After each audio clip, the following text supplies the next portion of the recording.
সম্মানিত আশিক রাসূলেরা, মুমিন ব্যক্তির সংস্পর্শ ব্যতীত মুমিন হওয়া যায় না।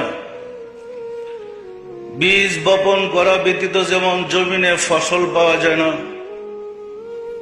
গাছ রোপণ করা ব্যতীত যেমন ভালো ফল পাওয়া যায় না, ইমানের বীজ হৃদয়ে বপন না করা পর্যন্ত মানুষ ইমানদার হইতে পারে না।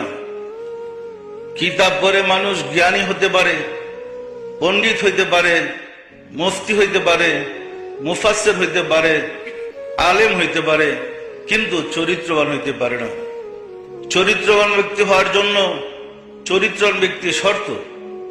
সম্মানিত আশিক রাসূলেরা, আমরা যে নিয়ামতের দ্বারা রাহমাতুল লিল আলামিন ওই যুগের মানুষগুলাকে আদর্শ চরিত্রের অধিকারী করেছিলেন, আমরা তাদের দিকে তাকালে দেখব তারা কেউ মাদ্রাসায় পড়ে নেই, তারা কেউ নায়েব রাসূল দাবি করে নেই, অথচ তাদেরকে সাহাবী বলে। সাহাবী মানে সাথী বা সঙ্গী। তারা ধর্ম শিক্ষা করেছে রাসূলের সংস্পর্শে গিয়ে। আমরা কিতাব পড়ে ধর্ম শিখতে যখন গিয়েছি, চরম বিভ্রান্তিতে পড়েছি।